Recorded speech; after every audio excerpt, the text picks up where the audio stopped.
আসসালামু আলাইকুম। আরব আমিরাত প্রবাসী ভাইগণ, আশা করি আপনারা প্রত্যেকে ভালো আছেন। আমিরাতের ভিসার সর্বনাশ করে দিয়েছে হাসিনা। দুবাই এক্সপোতে ভোট না দেওয়ায় আমিরাতে বাংলাদেশের ভিসা বন্ধ। চলুন খবরে বিস্তারিত জেনে নেওয়া যাক। আরব আমিরাতে বাংলাদেশিদের ভিসা বন্ধ, এই খবরটা আমরা প্রায় সকলেই জানি, কিন্তু এই ভিসা বন্ধের পেছনে যে কত বড় শেখ হাসিনার হাত রয়েছে সেটা আপনারা অনেকেই জানেন না। দুবাই এক্সপোতে শেখ হাসিনা ভোট না দেওয়ার জন্য আরব আমিরাত কর্তৃপক্ষ বাংলাদেশিদের জন্য ভিসা বন্ধ করে দিয়েছে। আমি আবারও বলছি, শেখ হাসিনার কারণেই এই ভিসা বন্ধ করেছে আরব আমিরাত কর্তৃপক্ষ। আপনারা জানেন, গত কিছুদিন আগে দুবাই এক্সপো শেষ হলো। সেই দুবাই এক্সপোতে বাংলাদেশ সরকারের পক্ষ থেকে ভোট দেওয়া যেত, যে কোন দেশে এক্সপো হবে সেটার জন্য ভোট দেওয়ার সুযোগ ছিল, কিন্তু দুবাই কর্তৃপক্ষকে সেই ভোট দেয়নি বাংলাদেশ বা শেখ হাসিনা। আর এরই জোর জোরেই আরব আমিরাত কর্তৃপক্ষ ভিসা বন্ধ করেছে। শেখ হাসিনা এই আইনটার করার কারণেই বাংলাদেশিদের অবস্থা। আমরা যখন এগুলো বলতাম, তৎকালীন রাষ্ট্রদূত ডক্টর মোহাম্মদ ইমরান প্রায় প্রতিটি সংবাদ সম্মেলনে বলতেন বাংলাদেশিদের অপরাধ প্রবণতা এবং আচরণগত সমস্যার কারণে ভিসা বন্ধ। উনি একটা তথ্য প্রায় দিতেন যে আরব আমিরাতের জেলগুলোতে যতগুলো দেশের আসামি রয়েছে তার মধ্যে 50%-এর অধিক বাংলাদেশি জেলে রয়েছে।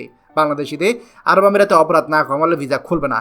আমরা তখন বাপ্পারাজের মতো বলতাম, বিশ্বাস করি না, আওয়ামী লীগের কারণে ভিসা বন্ধ। কিন্তু আজকে নোবেল বিজয়ী ডক্টর ইউনূসের কথায় বিশ্বাস করলাম, আমাদের আকাম কুকামের কারণে ভিসা বন্ধ। উনি বলেছেন আরব আমিরাতে ভিসা না খোলার কারণ জানিয়ে বলেছে, আমরা ভালো হবে কবে, আমাদের কোনো ডকুমেন্টস আরব আমিরাত কর্তৃপক্ষ বিশ্বাস করে না, প্রায় সব কাগজই ভুয়া। একজন নিজেকে ডাক্তার পরিচয় দিয়ে সার্টিফিকেট নিয়ে আসছে, স্পষ্টতই বোঝা যাচ্ছে সে ডাক্তার না, কিন্তু ডাক্তারে অরিজিনাল সার্টিফিকেট নিয়ে এসেছে। এছাড়া আরব আমিরাতে যে দুবাই এক্সপো হলো, সেই দুবাই এক্সপোতে বাংলাদেশ আমিরাতকে ভোট দেয়নি। এই ভোট না দেওয়ার কারণে আরব আমিরাতের সাথে বাংলাদেশের যে সম্পর্ক, সেই সম্পর্কে ভাটা পড়েছে, এবং যার কারণে আরব আমিরাত কর্তৃপক্ষ পুনরায় বাংলাদেশিদের জন্য ভিসা চালু করতে চাচ্ছে না। তাহলে বুঝতে পারছেন সমস্যাটা কোথায়। প্রিয় আরব আমিরাত প্রবাসী ভাইগণ, খবরটি আমাদের আরব আমিরাতে সকল প্রবাসীদের সাথে এখনই শেয়ার করে সবাইকে এই গুরুত্বপূর্ণ খবরটি জানার সুযোগ করে দিন। আর আপনি যদি আমাদের এই চ্যানেল নতুন হয়ে থাকেন, অবশ্যই আমাদের চ্যানেলটিকে সাবস্ক্রাইব করুন আরব আমিরাতে সকল গুরুত্বপূর্ণ খবর সবার আগে পাওয়ার জন্য। ধন্যবাদ সবাইকে। আমাদের সকল ভিডিও আপডেট সবার আগে পেতে আমাদেরকে সাবস্ক্রাইব করুন।